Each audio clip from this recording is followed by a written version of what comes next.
Bienvenue sur Africa Cool Télévision. Bandeko balanzimbo tenabino bipanyo sobozwami. Chers abonnés bokomi tunami Thérèse Lelo amimi bino wapi lelo tuza en mode découverte de mimbimino na nsuka ya njili brasserie na mboka oyo babengi Kombolobo et pas wapi un mois na mboka à vivre pendant longtemps dans la diaspora azoni na mboka nepo ayaku investir à créer penza biloko ebele tokota na kati to explorer ensemble avec vous to découvrir oyo ya malamu asali awa.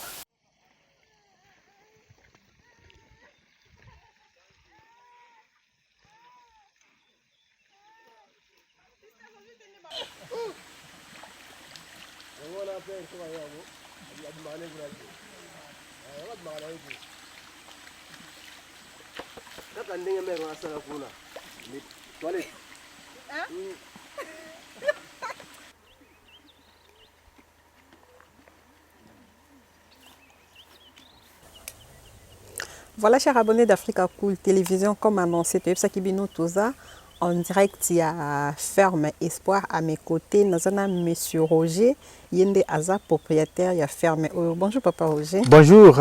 Voilà, un petit mot na balandi Africa Cool Télévision, où il y a Bibiso na Ferme, na yo poto ça la découverte ensemble. En tout cas, c'est Pelming pour Afrique Cool, les ali cool, ma topé, chaîne na tout le temps na Suisse, na ali kuna, na landango, na sepeli na chaîne wana mingi, pour bango apé ça quand information à temps réel, et là on a sepeli basali ba kilomètres rebelé, pour okutanga wana terre, na Ferme où ils ali na village à Lofo, alors ils ali vraiment plaisir de partager un moment avec Afrique Cool. En tout cas, il faut cool, comme toujours.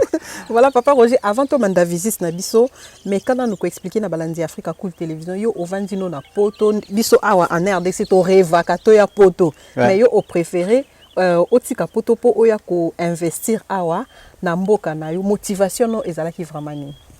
Oui, bien que tant nazalaki jeune, na kolaki na makamatali bilanga. Et puis na sali ba voyage belé na mboka poto, na sali na même na Israël, na Jérusalem, na tamboli ba mboka belé. Même mboka eleki RDC zate. Voilà. Et puis so na sali calcul langa très bien na RDC. Toko zo alko komi loko matete qui nourrit toute la République. Alors c'est ridicule. On a préféré que na sa énergie nanga na makamatali mabele parce que comme tout ça dans nos biloko ya malonga te na domaine wana yango na bi je vais m'investir parce que na ligne na venger notre sous-sol. Voilà. Et notre terre. Voilà. Tokoloba mingi te chers abonnés d'Africa Cool Télévision, toujours ça la visite. Papa Roger, mais quand un peu qu'on situe biso ferme espoir hein.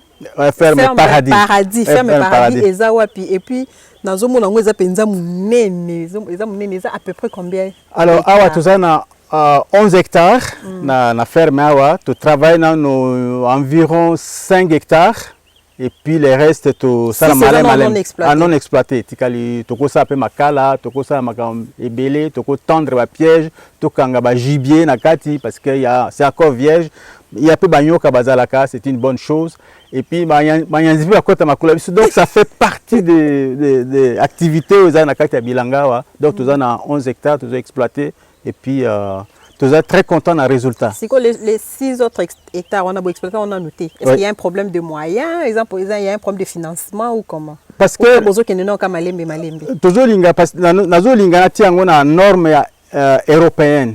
Et lingi il faut tout dessoucher parce que ça on a posé tracteur nanga, c'est une promenade. Parce que na poto bilanga ezate avec ba souche banzete ba ezakate yango na monde ba ko exploiter zama munene à peu de temps mais biso wa tozo utiliser les moyens archaïques mais nazo code ça petit à petit toute la technologie mais dans niveau na bango parce que tozo ça même ta formation yakato ça misalate je forme les gens pour que une fois nazalité que cet héritage puisse continuer plus loin. Voilà, merci beaucoup Toroloba Mingité, chers abonnés, tout visiter ensemble avec.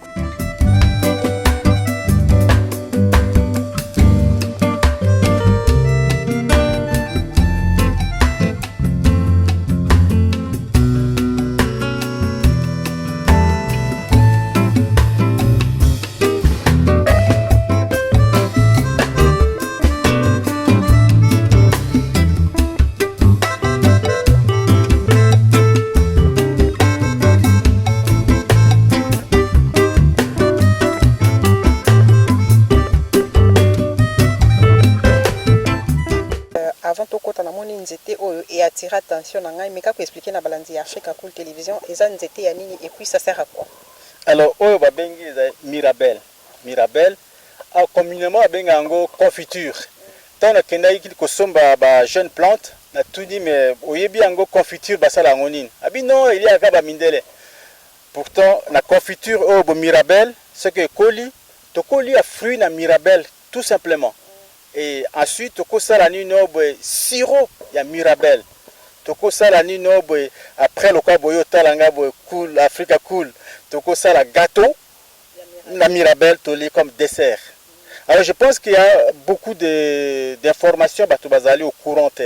Alors dans le cadre de travail na biso de sa formation et toujours l'ingapé que bah qu'est-ce que nous mangeons parce que l'agriculture toujours ça lango ça commence avec les fourches et ça finit par les fourchettes. Mais avant il y a beaucoup d'étapes. Donc la mirabelle tout ça makambo na nyos. Cette mirabelle au potolia fruit nango ça peut prendre au moins combien de temps? Alors ça va prendre entre 4 à 5 ans dans des jeunes mais au msuna loni kuna ezo kenepe vite je pense que 3 ans toko il y a déjà ba fruit à mirabelle. Ouais. Ce qui est kolibongo espérance de vie nango eza de combien? Ah non, ça dure très très longtemps. Ça dure très longtemps. Ils ont le cas de manger, à moins que mais il faut que taille comme toute plante, tu peux tailler même mangue, les goyaves, il faut que taille toujours jeune. À ce moment de tu peux garder très très longtemps, franchement. Ouais.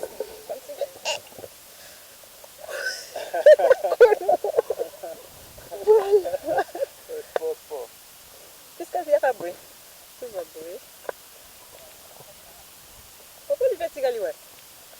Tomoni ba rivière yebisa biso ça sert à quoi? Est-ce que awande bo sokolaka ya onde mai bomelaka ou bien ils ont servi bino juste na arrosage? Parce que au départ moi ozalaki muke to ko fungola ngo ezo permettre ba to ebele na village bazoya ko sukola bilamba na bango basani na bango basala vraiment attention et puis ils ont toujours un projet pour natie la bango ni no en place ba ko sukola basani ba exposer comme il faut. Mais ils ont toujours un travail, Monique, qui ça les alime makasi, mais ils ont un projet pour que tout tia bango. Donc tout ça. Binomonde bobongisi. Bongisi, bisomo to bongisi. Na ki na mona nga mundele a bongisi wa tout a grandir ango. Et but na biso le cas zo uta musika kuna zo kende de l'autre côté, comme ça tous ala accessible à tout bord du champ. Ils étaient baillés à un même point pour la kozango. La partie kuna ba arrosé, la partie à ba arrosé, c'est-à-dire chaque fois to ko fungula complètement. Et puis moi, tout ça projet tout ça là-bas pisciculture. Déjà tu fungola, tu kanga, juste la place tu kangiango et puis à ambisi. Una main c'est pour tout le monde. Tu peux bloquer en hauteur, tu peux ça la nino canalisation pour na remplir main na biso, tu ambisi na biso. Et ceux qui boyent, bah soir moi tu beti ba tilapia na biso ça li pêche. Non, ah maman a régi de jeux athées. Ah maman a régi de jeux athées. Ah maman a régi de jeux athées. C'est comment on met la bossala ndenge? Alors pour l'instant pour ngai na somba mai na Kinshasa, na somba mai na Kinshasa, mais bango bazwa mai un peu plus likolo kuna ba tokisi yango, je les apprends la source comme ça ba tokisi et puis ba meli. Mais tant de timola qui quelques années awa tozima yo outil directement na C. Alors ils ont un projet que tout ça la tio na biso moko et puis tout bena mai directement. On a quoi arroser bilanga bosala ndenge? Alors tout ça déjà na ba arrosoir à peu près 7 pour l'instant. Toya ba toto kima yawa to arroser et puis toujours ça là des va et vient c'est un peu un sport aussi pour nous pour tous se maintenir en forme ouais. Donc toya comme la moto zia wa to ko arroser. Voilà, on avance. Namoni pe ba palmier, namoni ba palmier et ça quand même on va essayer de dire un petit mot par rapport à ça, par rapport il y a banzete mbila oyo. Si po ekola batubalia mafuta nango, il faut au moins combien de temps? Est-ce que Bologna yango ka pona décor ou bien il y a aussi un projet par rapport à ça? Oui, tout ça un projet par rapport à bambila au moins on a un peu partout. Et ça bambila ils allaient sauvages. Alors, comme tu as un bilan sauvage, tu as un projet pour un bilan où ils allaient professionnels, c'est-à-dire cher langue ils allaient importante. Avec les bilan sauvages, les années qui viennent, tu permettre de presser pour la cause de ma foute en abisso moko. Kuna likolo tangoyaki déjà tu tiba plante et un bilan où ils allaient entre guillemets professionnels sur la colo bandingwana. et puis au bout de 3 ans où on est coproduit, mais déjà ça a 7 à 8 ans au bambila sauvage ou melagaming, mais tandis que bambila le tikuna ça fera que 3 ans et puis c'est maintenant où tu vas presser ango et que permettre à ce que noyer lango et presser et puis tout ça m'a foutu à malam. Donc ils allaient pas pour la décoration, mais c'est dans ce but de ce projet toujours qui est libre. Ouais.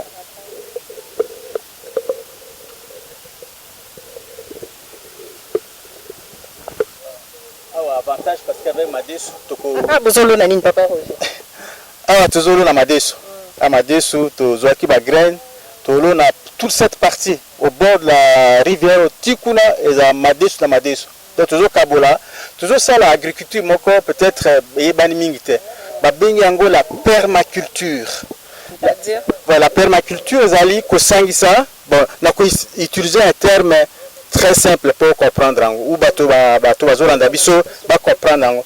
La permaculture veut dire biso na biso. C'est-à-dire Mokongo, Mongala, Moyanzi, mélange. Pour mélanger. Pourquoi toujours mélanger en gros? Pourquoi? Parce que ceux qui toujours mélanger en gros, chaque plante se protéger. D'abord, ils ont protégé moninga. Si jamais insecte va attaquer, prenons par exemple Madesu, palmier pour protéger. Ceux qui insectes va attaquer palmier, donc se protéger. Donc c'est ça le système, la permaculture, ils permettent de se protéger. Tant qu'on y a moninga à bangi.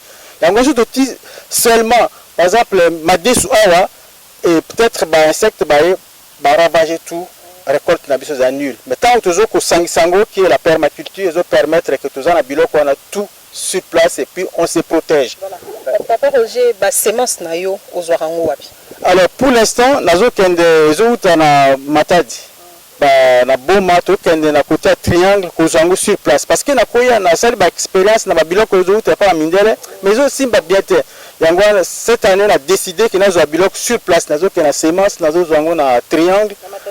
Na Matadi Kibala, voilà, c'est justement kuna to kenda ki kozango kuna. Voilà, donc aux autres ba semence locale. Place aussi local parce que ceux na au étranger et ko ramener maladie. Alors, nous avons quand même attention à biloko wana ba détail wana. Ça ba expérience ils ont réussi mais nous avons tenir compte à produits locaux pour que apporter ba maladie. Nous avons vraiment ko veiller là.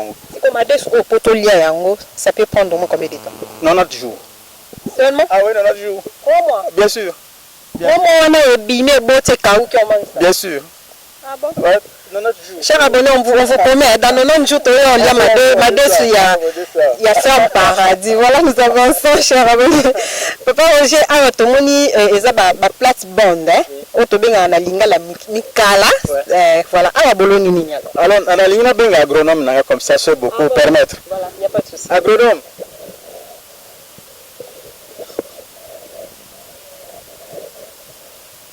Chers abonnés d'Africa Cool Télévision, à mes côtés, Nazana, papa agronome, Yemoko a se présenter. Mbote papa.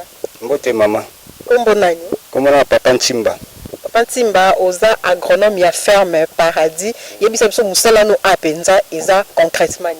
Musala na ye awa pote to sala musala ilongo na papa Roger. To lisa pe kama population ya koto ningi yango ezali.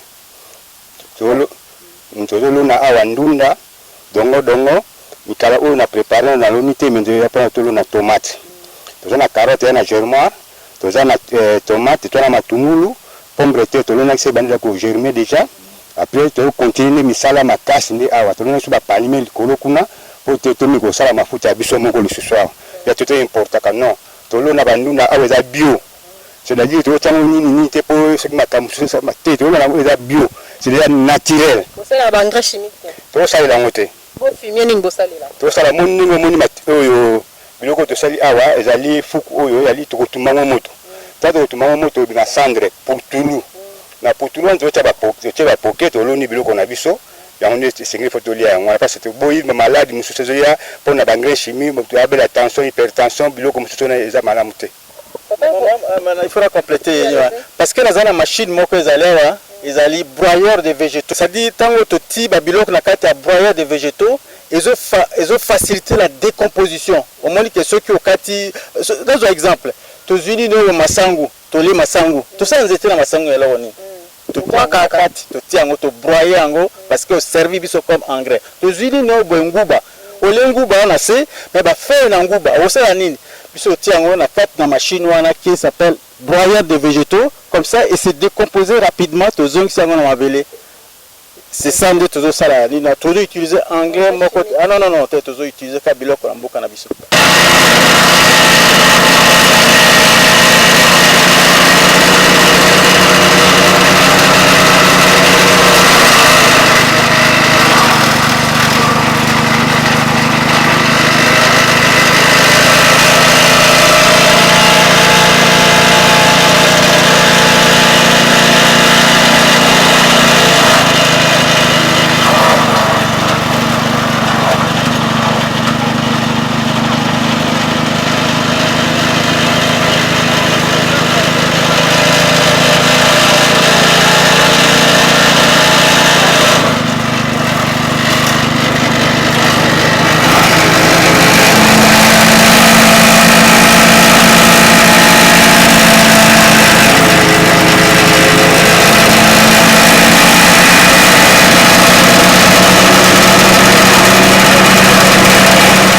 Chers abonnés d'Africa Cool Télévision, tu aussi expérimenter ensemble avec vous. Croyant des végétaux, Papa Roger, la monine n'est pas ni canam zété, na matite c'est que tu connais qu'après pour on fait tout au connais quand même pour nous, mais le but c'est d'aller au moni, bah il y en a en zété directement et comme une poussière. Parce que tant de décomposition est rapide. On a que pour la noki, ou tout même côté comme ça, na bilanga. Tu penses en go et puis ça. Pourquoi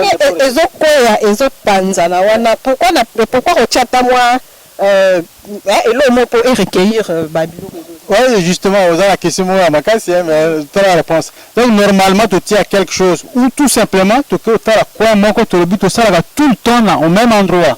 Et puis, tu as la brouette nabiso. Au moins, la brouette nabiso, c'est spécial. La brouette, tu as kangema na kati ya zelo. Ils ont un pignon nango et puis ça roule facilement. Donc, tu as tika. Tu as même brouette qui est na sewana. Yo zo sala ngo tout na kati voilà tout ça la kango mais ezaki mo expérience que botala mais je précise encore bon moi le quoi elanga biloko ko dit ezalité mais il y a des choses là saison sèche tout ça la phase de préparation mais elanga moko za koto na village mususu nganzi tout ça na 7 hectares kuna nde mai pe pembeni bato ba arroser so to kia bolembi pondu donc vous allez juste kuna parce que comme ça musika tout le monde a biloko et puis ça a bien poussé tout ça manioc et belé ça ne pose pas de problème mais ah tout ça la phase de préparation pour ils allaient langa tant on boule koya biloko tout ils allaient prêt quoi voilà nazonge papa Nsimba ngai nazala mwa bilanga langa simanda ku na loni mwa matembele lange ekoli pe na lié sikoyo importance na yo agronome na kati ya jardin boy na kati ya ferme boy eza penzani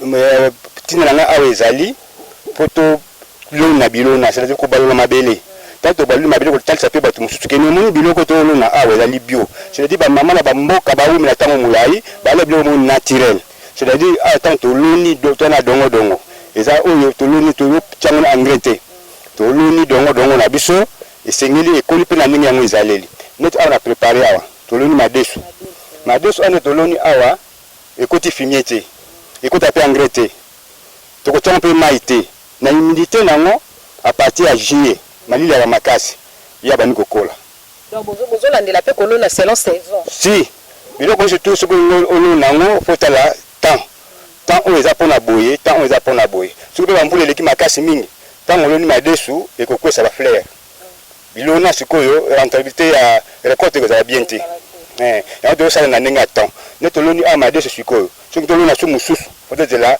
mois d'avril et février la na su ya muke yango et le conseil ko sala faut sala o ba tanango o préparer à conséquence kene ngana masanda boyi na olona biloko boyi na sanda bona olona biloko boyi yango awa biso surtout ya programmer na makamu mususu ninga awa toloni madesu tito continuer na troisième minani wana surtout madesu tito pousser surtout madesu tito okene tolingite madesu na biso awa te soma madesu na jura suka mbula o madesu te biso tolono ya biso moto na sir na biso moko tolingisi te o te badesu balona ki batiaki engrais te o ya goma mais biso ya biso moko tolo nango toza sir nango.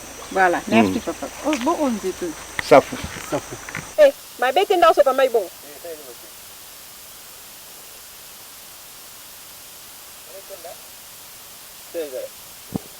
Voilà, papa Roger, tout le monde en plein mukala ya madesu, nzete ya safu.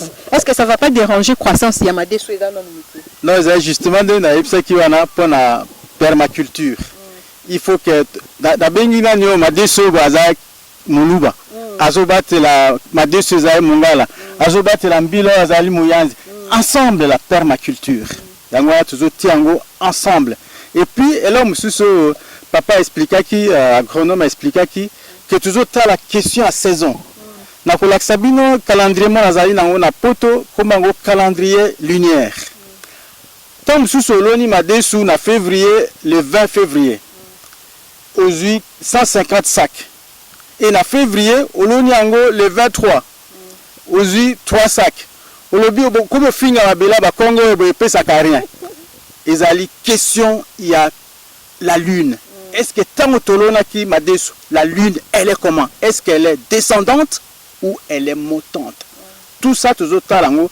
Alors nous avons adapté nos connaissances sur la poto par rapport à notre papa Salini no abina mois de février tolono mois de mars tolono azo idenga mingi na sens wana tout cas na sepeli contact na biso wana nazo idée nanga et puis toujours adapté ba légumes ndenge za na poto par rapport na calendrier linéaire pour que tout produit quelque chose et chomete. Donc yango toujours ko sala nino be nino en fonction babengango jachère coupé mais ça m'a belé je sais pas.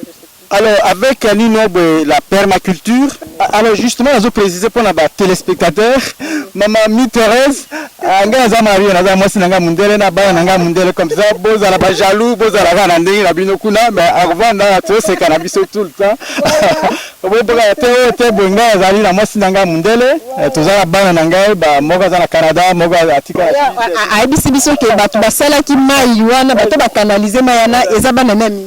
Tout à fait. Et puis tant que besoin na biloko lokola jeu ça fait 20 ans na saliang. Et puis tant que sous na zoaki avion na zongi na poto na mayanzi na makolo 14 mayanzi na ko bakonanga zaki infecté na zu avion na njila makona ba mayanzi na makolo. Oui tout à fait na zongi parce que na quoi ça pas tout et na zongi pieds nus comme ça na ke na zu mayanzi zelo balola kamote. Non comme ça na ke na hôpital na hôpital na Genève na Lausanne pardon. Ba médecin bazo tala ngo bazo baladi yango te. Et ba tuninga mezani na bi mayanzi mukusa mayanzi akomi na dossier nanga mukusa mayanzi. Donc so tuninga ko bi ba ebite bazo luka na kina 15 médecins ba ekota makolo nanga bazo comprendre yango te bi maladie obeza ndenge nini. Makolo vimba ki na albino ezali mukusa mayanzi mukusa et puis ba komi yango na dossier mayanzi mukusa. Voilà, papa j'ai toujours continuer. Ba mingele ba bi mayanzi te 15 médecins ba kotala mayanzi ba ko expérimenter mayanzi. Voilà, nous avançons awa papa Roger Boloni Ninyawa. Nazomona on dirait ndembi Ah ok, oui, ça m'a tungulu. Voilà. Voilà, agronome t'as expliqué là tout papa Roger. Voilà, nakende pas agronome ba. Ngala monengo ndembi mais papa a expliqué biso ezani. Oui, ezali germoire ya matungulu, oignon. Donc to connais germoire ni to kolongola ngo awa, to kolongola sona mukalo ya préparer. Awa ni to sali place ya germoire. Bon longola ngo sundini, moi j'ai pas compris. Na bi omoni ngeza boy. Oui, ezali germoire. Ça veut dire te préparer awa. Simana ngone to kolongola ye. Boni ko kabura ngo.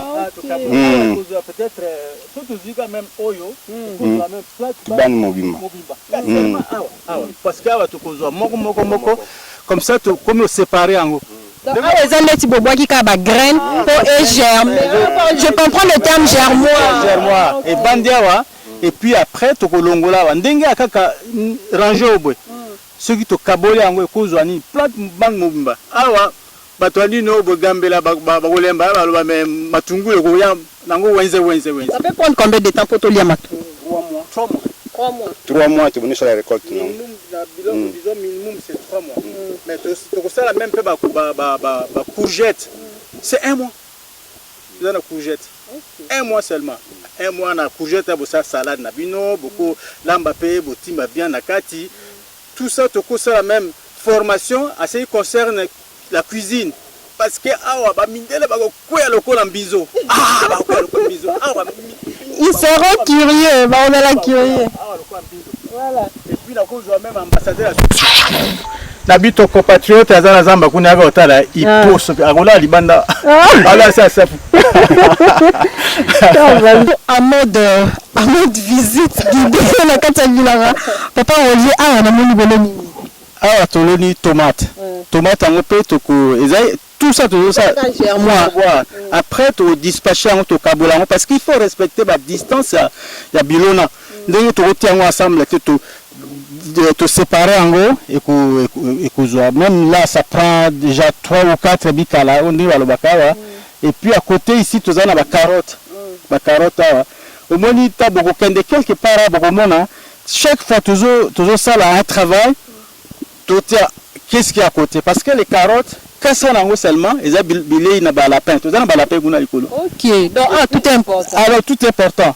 Ngana zali chimiste na saison na hyper na 1990 la voisine a dit rien ne se perd au cours d'une réaction chimique. Donc tout ça se recycle. Donc en gros tu peux boire kasa carotte. Tu peux si en gros pour na balapin, tu peux savoir carotte aussi pour le lapin. Donc moi toujours travailler na synergie wana to but il faut que tu perdes rien, tout récupérer en gros.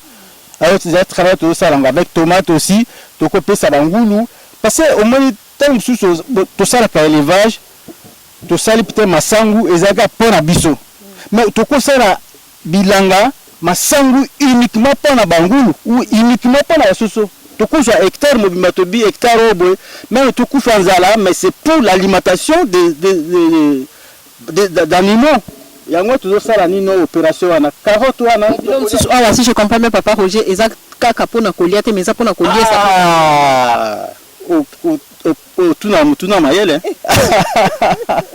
donc bayama sikoyo ozwi yama alonaka te bakoli ali ndenge nini mais il faut kotia quelque part au nourrir ozana aliment ya banyama yango tozosala awa toujours penser na élevage c'est pourquoi toujours tia babiloko wana kwa carotte totia balapin carotte on a se ba pomme de terre pe bani bangulu baliaka la pomme de terre et coup bakoli ya ba reste à pomme de terre et tango ozali ya liboso première qualité za pour na biso et puis le reste c'est pour les animaux toujours associé ba nyama nango. C'est quoi juste par curiosité pourquoi vous finissez yango ngana za muto bilanga te pourquoi vous finissez yango? Alors pour la moi toujours baby sango ba moi baby sango et puis peut-être ceux qui mboula beti mais c'est pas la période ceux ils ont ma casse mingi ko kwisango alors ba za ba plante za fragile alors ceux de tiba kasaboy mbula noki a protection pour au moins des carottes ezali ba tige yango za mike alors to tibo so mbula noki comme ça ou so plutôt lingi to ko arroser depuis awa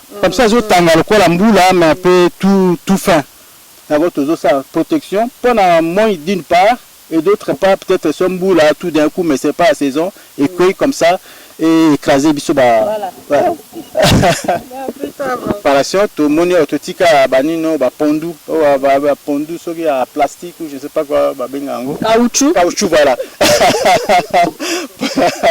pondu caoutchouc to ti yango wa en attendant parce que ko kenango rapide senga ka ko arroser mingi te et puis voilà donc to ti yango te préparer même chose to ça là wana avant to tia ba biloko to za nango besoin to tia quelque chose en attendant par exemple pondu et puis et puis tu tia même cacao tu tia cacao tu tia café kuna tu tia café et puis moi qui a c'est pas qui mingi pour un bon mais qu'est-ce qu'il y a de café et bien là mon côté Gabriel moi qui a c'est nul la magambouane. Ah, bien sûr. Parce que café, ce qui va passer histoire à café, na kasi rhumatisme aux ango comme tout. Parce que café, déjà jeune plante, ça sert comme a une valeur thérapeutique. Na zoki siko, na zuka fait à café, na tafuki ango, je plaque là, ça a des valeurs thérapeutiques et soigner la maladie nanga. Et deux, pendant la période de café, qu'est-ce qui se passe? C'est la floraison. qu'est-ce qu'il y a autour de la floraison? Les abeilles, tu sali abeilles, avec floraison, tu sali abeilles.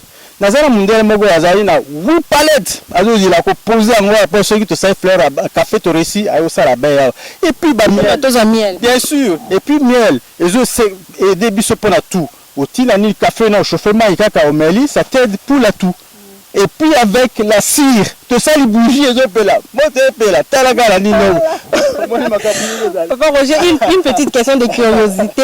Yo oza diaspora o yeko investir na mboka na yo osala no ba bikende bizo ngande soto benga ngo na lingala soki biloko oyo ekoli kolia yango ochaka ngo na avion okenda ngo Suisse ou bien bana mboka awa nde balia kango bio kenda oteka ngo na bazigida nde to mona to ke oteka na zigida to teka sur place awa parce que déjà un celui to bandi ko travailler na extérieur, ça coûte cher par rapport à l'exportation, les avions, les bateaux et tout ça, ça coûte cher. Mais dans l'entretemps, nous avons pensé, par exemple, pour le café, quand tu as un café, tu bien, tu as un intermédiaire. Si tu as reçu un café, tu as un bête match, tu as un café, tu as Nestlé, comme ça en gros, mais tu as une idée. Donc, tu as une place où tu as un café.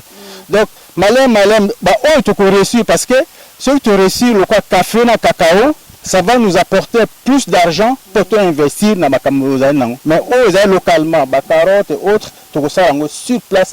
Tu as que la bande de les revendeurs, mais les choses juste les grossistes. Mais la madame a moi colité, moi pondou, moi carottes, puisque pour la consommation domestique. Alors, madame Langa, il y a 12 maputa à la congolaise. Mais non, en tout cas, non, franchement, et sincèrement, parce que la colis du 1er au 30, tu sais déjà, il faut que même dans bango bilan quand on kunate, il faut pas goûter. C'est une façon de les attirer autrement. Ce tu sais moi si Langa y a fumbwa, ayaga bikedi, ayaga tout ce qu'elle mange tout. Alors peut-être à la rigueur même la kangouba. Alors j'ai fait ça. Mais après à goûter naïb ça bango boya goûter oui que comme avait riche na tondolo bien sûr tondolo wana to tie la to pour la curiosité to lia tondolo moi si nga a fuwa na kati a goûter aux na kati ameza na pipili mais le bimbe so ba chinois ba yebi yango ba ko tie avance par rapport na biso tondolo wana o tie yango na kati na pareil moko boy avec fromage ou fondu vous écrasez en auto chaque fois tu nous as amené le tondolo na bilanga tondolo wate comment que biloko aligné ba ya sur place non na comme jamais obi que gars na mataka en avion passeport et mon billet maboko pamba toujours maboko pamba à la rigueur ça c'est mon couteau suisse na tia la valise couteau moga la valise pesé 20 égoïste était papa égoïste parce que qu'est-ce que na ko même la bato kunani bango ba ya côté ba découvrir biso na tia ganga zonga boko mi balé tout le temps à voyager la nuit et puis le cas de vendre na ko na zo ken na zipi l'avion na zo ken pende na zala na mati avion na kena vraiment ouais voilà to continuer papa Roger, tout le monde quand même chemise haut et attiré biso. Est-ce qu'ils ont une signification particulière? Ben la préférence qui sont que kuna na zana cloche moko wana pour na expliquer parce que symbole ngo pesa liko na cloche wana comme ça na expliquer wana. Voilà. Papa Ntimba tozongi tusu epa na yo expliquer na balandi Africa Cool Télévision na plate-bande oyo boloni. Bon na mukala oyo toloni pomme de terre. Pomme de terre to mona kaka mini uta Goma, uta Poto, mais ba biti pe balona ngango. Yango biso to préparer ki pona olakisa batu ki ne pomme de terre pe kolona ngo et ko buka ngo bien. Mais faut ta la temps. Na temps à partir ya mai au préparer ngo déjà. Au préparatoire ngo za kanini. Tango somi pomme de terre na wenze, oyi nango place moko bongisi au fini ki yango boni ko tiango ndamu amai. Au mona ngo après tamo bono bimisa mitu nango boni ko germer. Tango bono germer sili au préparer de mukala na yo, bono lo nango écartement même il y a 30 cm. Après 3 mois après, nous avons la récolte. Nous avons école nini, nous avons makasa nango, et nous avons vert, et nous jaunir, et nous la commission. Et ben c'est comélé. En plus de ça, peut-être nous avons talango, au moins ce qui est botimini, au moins il faut la mabélé. Tant il faut la mabélé, il faut nous rendre la mabélé du nango. tie okokisa 3 mois nde obona kobuka yango. Merci beaucoup papa. Tomoni bobuki on sait que ici déjà il produire mafuta et produit déjà mbila et puis mafuta. Alors et produit déjà mbila ça to récolter yango mais tomona danger ezoko gêner nino boye nzete safu yango na tongo boye to kataki yango mais au moins la idée tozalaka nango on fait toujours les restes là comme fumier. Ils étaient au bois qui au cadre des mbila au tikango mais ndenge na ibsi binoa na kotaye awa na tongo na poko awa na kotaye awa le biso boye bokomela mazanga mbila. Ah bon? Bien sûr. Ici il y a rien à jeter. Ça pour ça. Na taye awa na ti bidon na kangi yango bien. Le bina tongo boye to meli mazanga mbila. Voilà. Bien sûr. Ici il y a rien à jeter en tout cas. Le reste awa to katango ndam to zana siwana to siyango au moins to stocker en kuna et un véritable fumier.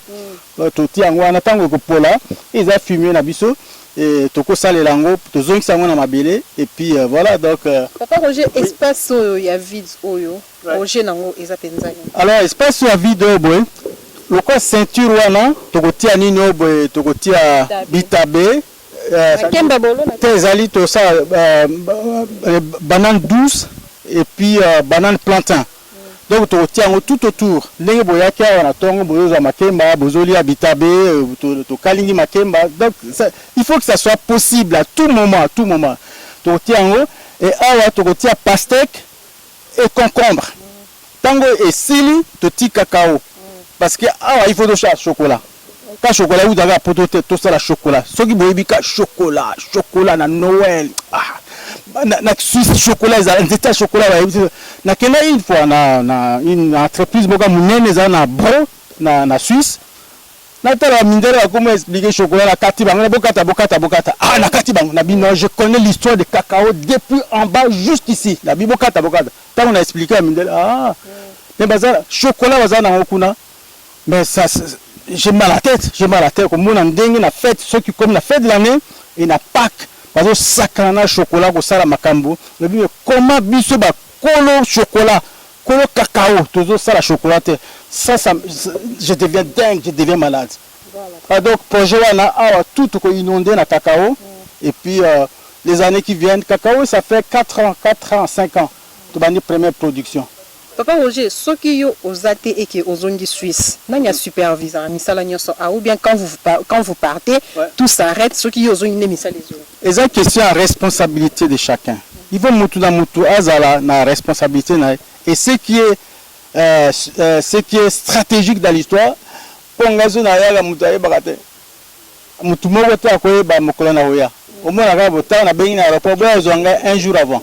Alors chacun il a ses responsabilités ou à un domaine ou à s'occuper d'un tracteur et puis chacun il a un cahier ana kenda qui na dino a commis qu'est-ce que ça a rapporté c'est ce qui se passe donc mutu a responsabilité nae mais il y a un qui coiffe cela ils étaient qui a une responsabilité sur le niveau du tracteur aujourd'hui au senga baninga est-ce que vous avez un besoin ou pas comme ça il y a une coordination mais chacun il a son domaine.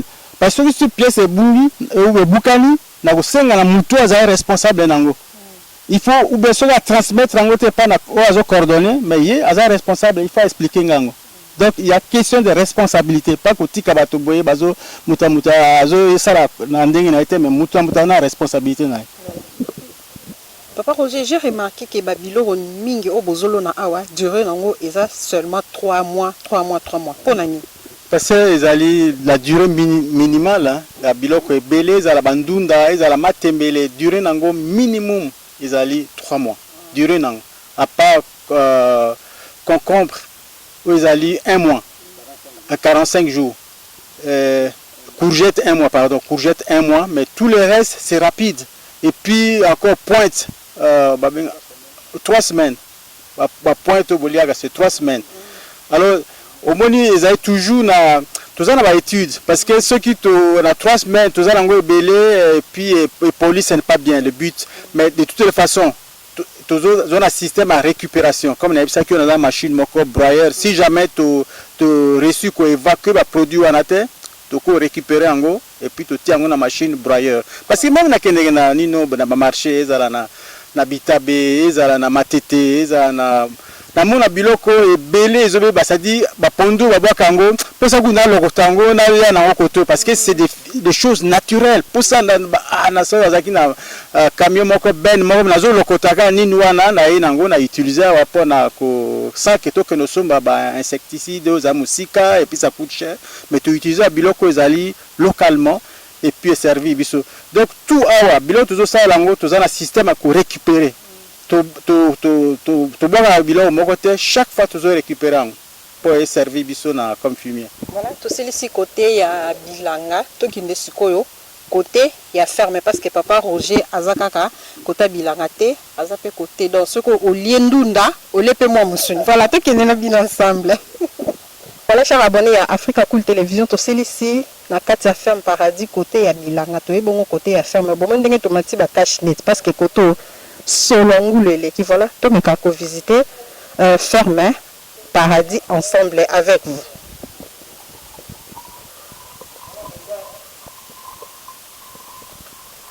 Vous allez na binga kay mon major, inda s'occuper na domaine nae.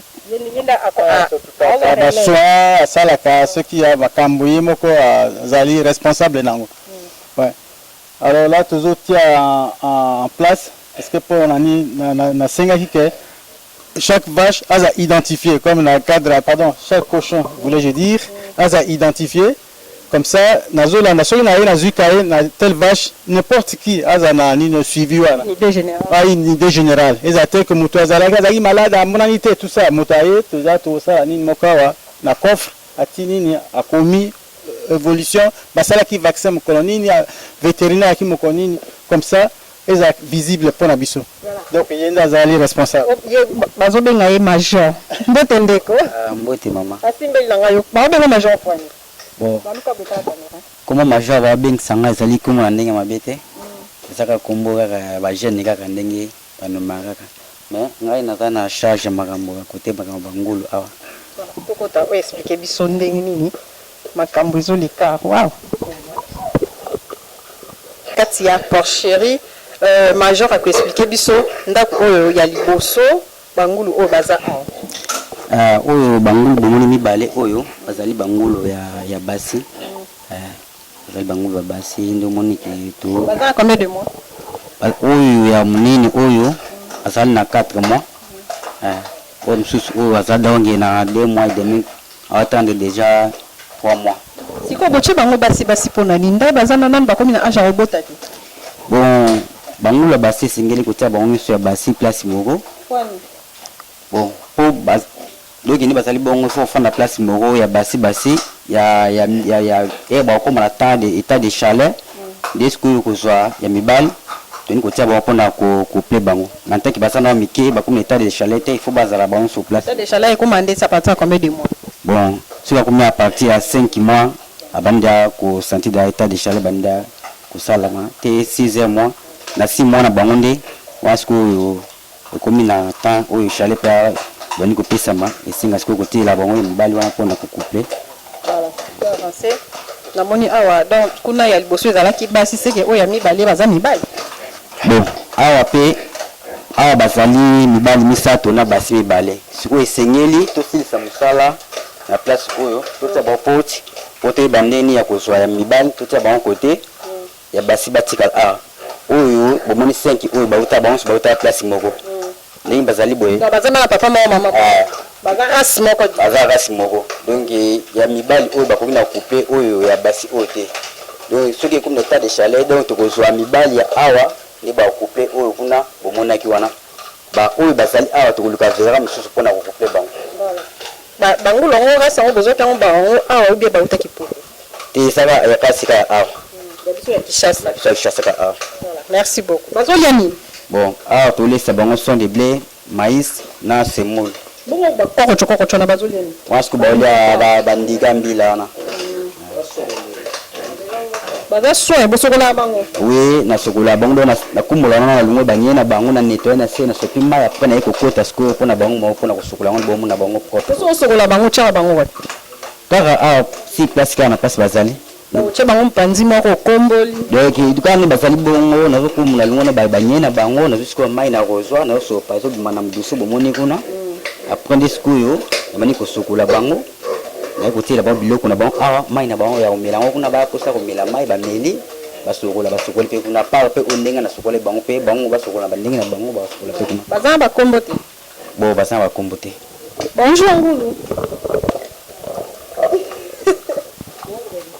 tozana ba race bon awa tozala to mabato bomoni awa talaka koyamba ningi to yambaki damu pa papa Roger omona ti mabata bakona osala kuna ti yango tozaki no bango na place ya ndako bangula tutaki no bango mais na sima kuna to komisela bango place na bango esengeli mabato bafanda baza basi to basi na mibale awa baza ntuka baza donc basi na mona donc mibale le reste na baza mibale ils ont la première génération baboti te baboti no te mama kala moko ye wana mobali nde tozwaka ye quelque part nde siko banda couple mais siko nde batika siko wana ka bana na mama moko awa si je comprends bien awa eza biloko ya bangulu oui awa biloko bangulu semulo na banda koloba yango oyo kuna maïs one son de blé c'est la solution ndenge bon na solution na salaka na zwaka à côté maïs na zwaka 3 kopo oyo bomoni oyo na tie na epe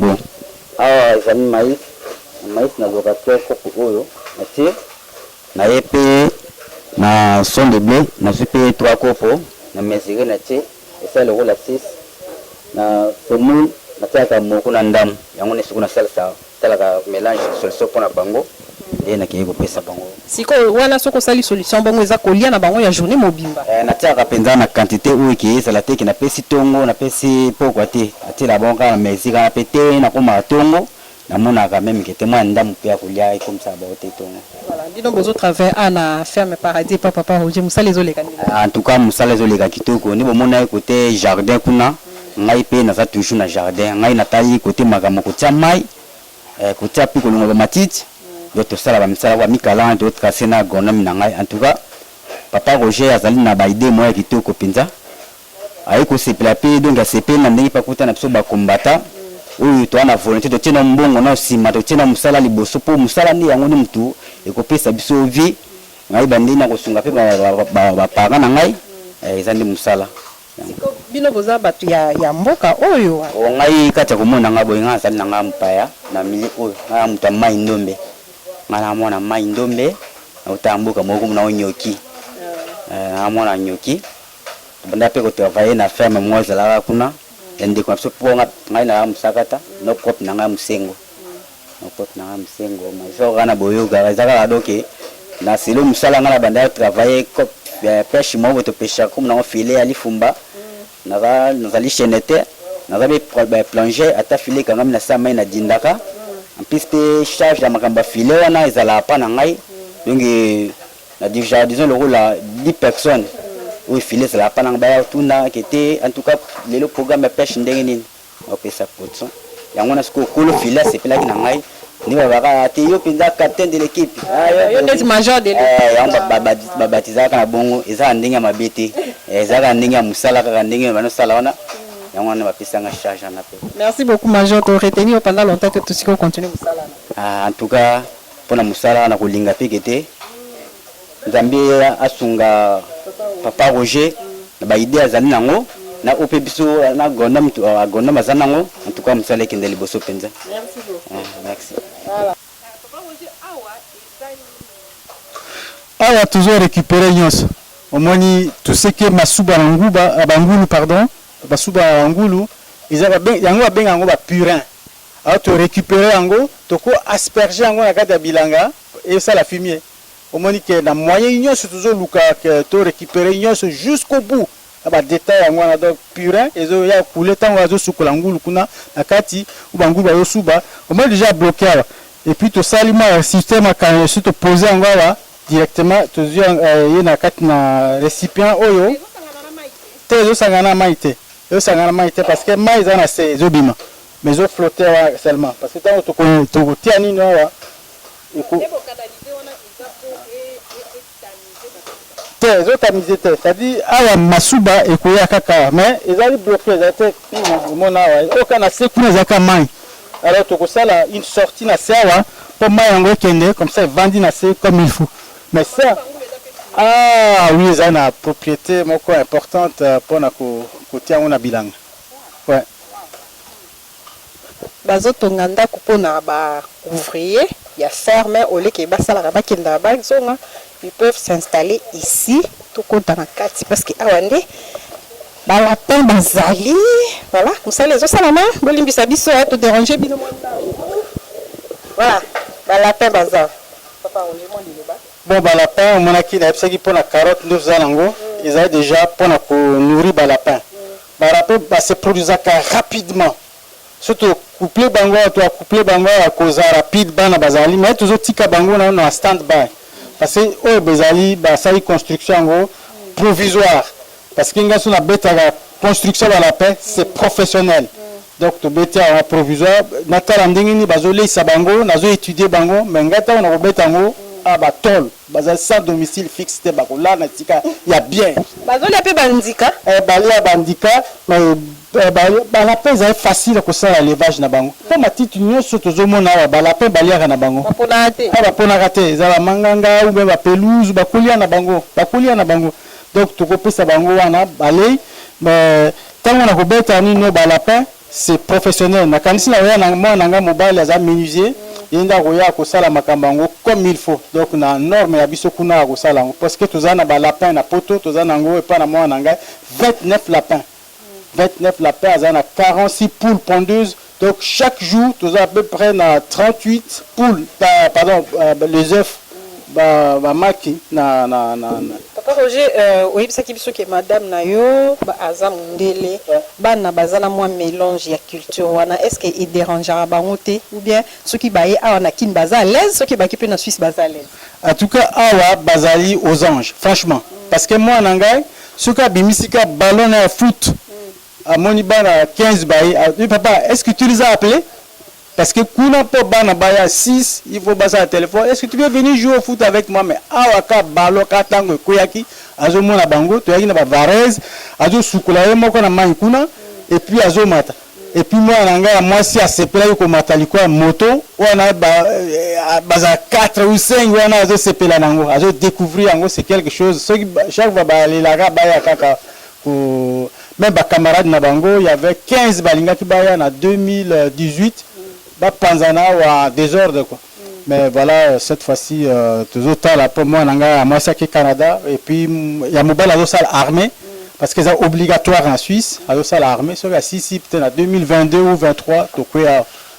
Bah vacances quand même bah bandoya de temps en temps. Bah koya vacances de temps en temps.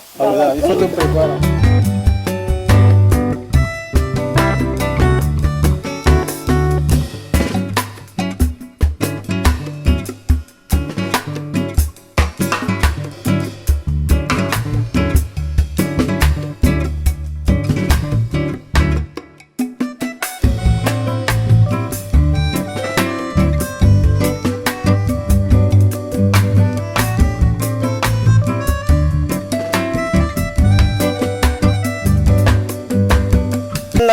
Maman Moboti à papa Roger tokoleka te sanki aloba moi liloba mbote maman mbote na boti bango 12 papa Roger za 5e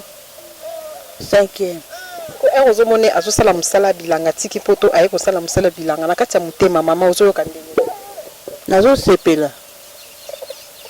sepela mingi ndenge alingi bilanga conseil nini okopesa na pesa kaka aumela pona kosala musala bilanga oyo ezali musala malamu. Merci maman. Koko nani kombo? Koko Sarah. Voilà, merci beaucoup Koko Sarah. Voilà, mbote maman. Mbote. Ozana bino en direct ya ferme Paradis awayo ozana ni et puis osala musala. Ngai naza ménagère nasala musala nyonso ya maboko musala bilanga moi ko débrouiller na ndenge na ngane nazobokola bana. to boyambi papa Roger oyo asali penza mikolebele na poto anzimi kozonga pona koya kosala musala awa na mboka na ye impression na yo eza nini epo koloba na ye ngai na félicité makasi tout d'abord na yambi bino nesengo makasi komona bino do bakisenga 1+ po na félicité bino makasi ndenge ya sali effort pe boye to mona ni boye biso toza awa toza nesengo makasi ya kosala misala me makoki nde eza te do tozonyokama bamoyen de transport nzela pasi toza mpe na zamba na biso mosu eza boye 5 km ifo kende esenga moyen de transport donc tozonyokama yango tosepela mingi soki bokotia biso maboko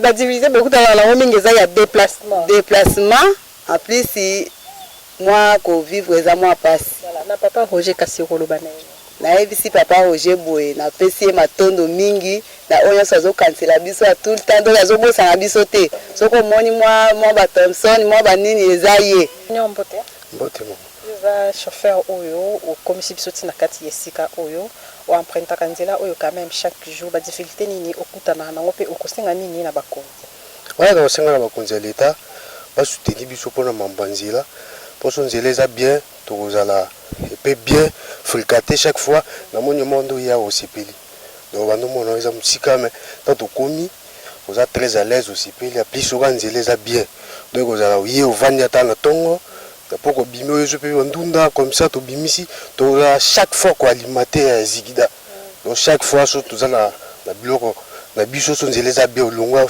okomi eza tranquille mais nzela toza difficulté nzela moko moni toujours ya malem eza place mo tokosa 30 minutes mais tosali ba 1h30 donc naza souci ka ya nzela so nzela eza très bien po tolesa ba population qui chasse eza très facile. Voilà. Donc comme il faut mais il y a une cloche là et attirer attention la biso tomoni au drapeau suisse papa. Ouais, le drapeau suisse on a la croix mais ça la couleur ça na ngote mais yango ezo symboliser croix suisse sur le drapeau.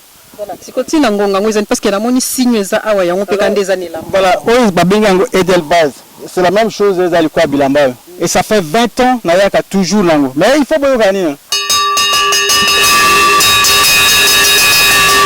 C'est ba travailleur ezali bani no boye o vache moko ngombe moko azana na poto kuna comme na Kinshasa nazo tia tout congolais en défi nati tout congolais en défi bokende bobenga na chez le conseil d'état en matière de l'agriculture tout na e kombo ya vache Kinshasa abotami mokolonini bakopesa exactement l'identité est complète a produit combien de quantité de lait bakoye biso exactement akendaki na boucherie mokolonini bakoye biso exactement donc azali identifié awa yango nazo garder parce que ngombe anatolia déjà ou atu mususu akenda mboka mususu koliama mais c'est pourquoi j'insiste ceux qui na mboka na biso na RDC to sali identification de la population, ça ne sert absolument à rien aller aux élections. Il faut tout ça, la identification de la population. Comment imaginer qu'une vache na Suisse, n'importe qui, même Colette Blackman na Belgique, à Bengi, a beaucoup d'identité la vache nangai, na Suisse, kuna kombo na Kinshasa. Tala na zouani nobo. Carte identité na ya carte de vaccination ya nangai. Azali vacciné, ce que tout n'importe quel vétérinaire, même la Inde, a retrouvé en gros. Mais biso en Suisse, biso en RDC, per carte électeur, ça ne signifie absolument rien. Papa Roger, tout le monde a dit la c'est moi politique, moi qui est. Voilà, si je comprends bien, selon yo, avant tout qu'il y ait une élection, vous soutenez des marches à chef de l'État ou à l'objet qui base la non-identification. Ah, ben c'est surtout ça l'identification, les chefs de l'État restent en fonction. Ah non, il faut identité insalement. Parce que c'est ridicule que biso ba congolais, bon là la Suisse ça c'est autre chose, mais les congolais ceux qui ont d'origine congolaise. Ah ben Suisse d'origine congolaise. Alors ceux qui ont une identité, ça ne sert absolument à rien qu'aucune élection. Imaginez une simple vache, un chat a une identité. A une identité, mais biso tu as une identité.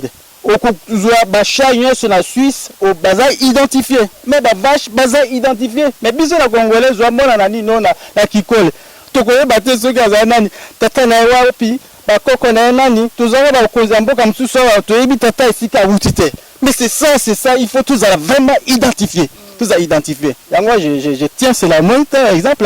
Ah, Zongo, n'importe quel Congolais, aux à Washington, aux à Belgique, aux à Paris, Belén, et pas le conseil fédéral, na biso matière agriculteur, tout le Congo, la vache, au Kinshasa, ils vont les retrouver. Pourquoi on peut ça combat Kinshasa? Ah, mais au Kangamarambouga, quand même, Barassi, na biso ezali. Na Tamboli, Capernaum, Jéricho, et tout ça, Israël, ezali sec. Maintenant, on a zomona que bango azo produit makambukuna. Ils ont pu s'engager à passe na bi, il faut na sala mona mboka na biso. Yangwana tout mon cœur, c'est dans ce travail ici. Et puis nazali content, mais travail nazali toujours, nazali content que na avancé na musala parce que c'est pour moi que mboka riche au bout, tous nango et puis toujours manquer ba biloko comme sous élémentaire, c'est juste inadmissible.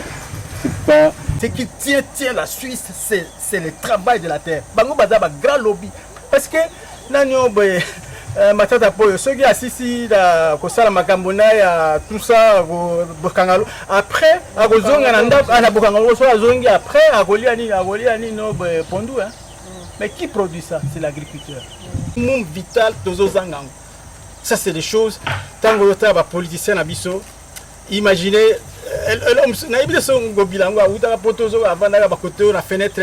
je ne sais pas où il était. Ah oui, tout à fait. C'est-à-dire, tant le Kinshasa, au long de la gare centrale, jusqu'à Kitambo, à un robinet, mais tu vois le fleuve qu'on a là. Tu comprends bien, papa, le politicien. Ah non. En tout cas, Bazaï, fainéant moko, je n'ai pas vu ça. Fainéant moko et puis, parce qu'il y a des potentiels dans Boko. Tout ça a un potentiel énorme. En tout cas, il faut un professeur X, bazo créer biso un gouvernement primosca. C'est-à-dire les peuples d'abord. Ça c'est au moins qui n'a ni la Russie la perestroïka, mais de commune la bétonoïka, la fascistroïka, le peuple d'abord. Il faut donc qu'il y ait le peuple d'abord. On est capable de produire, mais après, comment les évacuer jusque là-bas? C'est vraiment un casse-tête. L'évacuation, ça pose un problème. C'est pourquoi peut-être d'investir directement ceci dans le matériel pour permettre de faire comment na Kinshasa. Donc, tout ça, dans les années à venir, il y a un risque qu'il y ait un parce qu'on en a, mais on ne peut pas évacuer à cause de l'état de route. Et puis, c'est quelque chose que nous avons lancé un appel au gouvernement. Ceux qui vont à côté de Gilles Brasserie, c'est là jusqu'ici. Et puis, si par exemple, il y a un soutien pour le gouvernement, le bien à Tinga Tracteur, ah, bien sûr, avec frontal, ngamo du quoi tracteur na balolin zelon na osala en attendant qu'il y a. Donc ce n'est pas un problème à Ninois. Beaucoup poser ma couleur. En 2022, je vais alimenter tous les villages. Ah bien sûr, il y a un groupe électoral, pendant que les gens ils verront l'électricité dans les villages.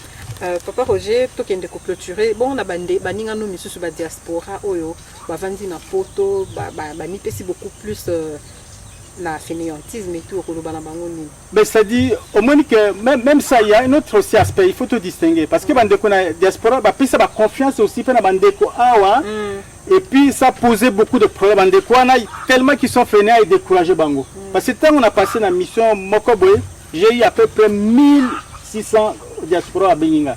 Et je pense qu'avec Afrique Cool, c'est 2 millions.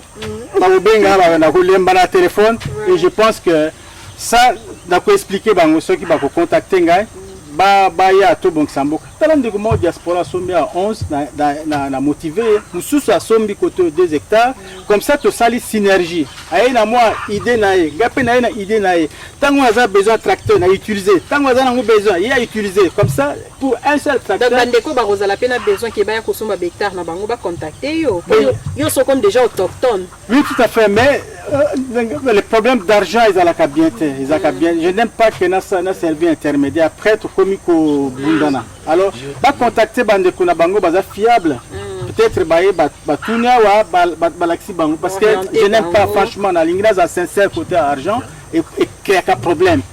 C'est pourquoi na lingi que baya bayebi village lofo ou bien même sur la commune à Sekoma batuniga paradis ba meyi bango. Comme ça bato ba équipe bazali honnête, bazali ba bosseur et puis batalana bango. Franchement, on a servi un intermédiaire. En matière d'argent, je vais être honnête. Merci beaucoup, Papa Roger. Tout est bien qui finit bien. Un petit mot quand même à la famille, hein, à madame et puis la famille. En direct. En tout cas, déjà, il faut appeler ça à madame. Mais avant tout, on a CPL dans Afrique Cool TV. Et puis, aux alliés, dans le professionnalisme, maintenant, l'équipe, vous avez ça professionnalisme. Merci beaucoup. Sabino, moi, si je suis à téléphoner, je vais interview 2 heures, moi c'est Adélie parce que Poutanina ah on a moto 2 heures quand téléphone na kasa ko lela me oleli donc na zo pesa ba camarade nanga Cléo na Suisse na pesa pe mboti na madame Rachel moi sinangai na ba nangai Joannelle et puis Myriam Mazana Canada et puis nazo pesa le sac pardon papa Zopesa. Na pesa Losako na ambassadeur plénipotentiel ou azali cousine ngai mundele azana Côte d'Ivoire qui m'a permis que je voyage dans beaucoup de pays d'Europe, beaucoup de pays d'Afrique. En tout cas Marie-Claude Ming comme on est ambassadeur plénipotentiel en Suisse. La Côte d'Ivoire. Voilà, merci beaucoup. Voilà, merci beaucoup. Merci à toute l'équipe d'Africa Cool Télévision, Papa Olivier Piscas, Dan Tumba, accompagnant qui sont au Colère pour te réaliser les binômes reportages Oyo, de l'on qui pense dans la bureau, de l'on dans la capitale, to qui tindenge to le bac Africa Cool, nous c'est l'authenticité, to qui sur les terrains, pour te palper du doigt, pour mon indenge, Moussala Papa Roger Azo Sala, Aweza Penza Moussala Moko Makasi, mais na carte gouvernement, puis moi aide, ce bali ba aider, ba choma beaucoup papa, ba soutien ça quand même le bienvenu. Oui, tout à fait. En tout cas, je suis ouvert na ba soutien à gouvernement, travail ici parce que ngai ponati a essence na Jeep na Otiango, mais ce qui gouvernement soutenir Bisso, ça sera un travail qui va se faire avec professionnalisme et surtout honnêteté. Donc on a aussi le quoi VKT. Ah non pas VK. Honnêteté. Ministre et agriculture à pointer yo. Jamais. Je suis sur le terrain, ma bureau a été, mais ça aide dans la musala. Vous en agriculture, la question de terrain, je dois voir comment papa est au cola. Je ne sais pas être au bureau décider. Et puis, il y a un rendez-vous, non, c'est direct au Kutingawa. Ministre, je travaille, je suis quelqu'un de terrain. Quelqu'un de terrain, dans mon abateau, et puis là, pourquoi tu bêtes à gagner un biseau tranquille, c'est sec. Ça m'intéresse. Voilà. Restez connectés. N'oubliez pas de vous abonner massivement à Africa Cool Télévision. Bye bye. Bye.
Africa cool. Et après cool. Africa cool. Après cool. Le quoi cool matopi. Cool. La chaîne Nabiso Africa cool. En tout cas, les chaînes y a bien. Et puis vous êtes très rapide. Ils sont très rapides. Les chaînes moko, bako ça a bien confiance. En tout cas, nazo senga na bato oyo nanu ba souscrire te bazwa. Donc, ils ont vraiment neti oyo balobaka ke boka lelo, lamba lelo, lia lelo. Donc, ils ont kitoko na sepeli na bino, na sengi na bato nyonso bo souscrire ebele boko zala déçuté. Vous voulez le Congo pour que le Congo devienne cool, pour suivre les cool analyses, alors revenez et abonnez-vous massivement. Bobozana Moana. Massivement. Africa Cool. Africa Cool, c'est la destination de prédilection pour une communication optimale. Longo Dianabino Mama. Merci beaucoup. Équipe Mobimba et Africa Cool, bah, félicitations. Et au monde de la chaîne, impartial. Et le rôle de Babino, vous méritez le soutien de la population ainsi que des institutions compétentes.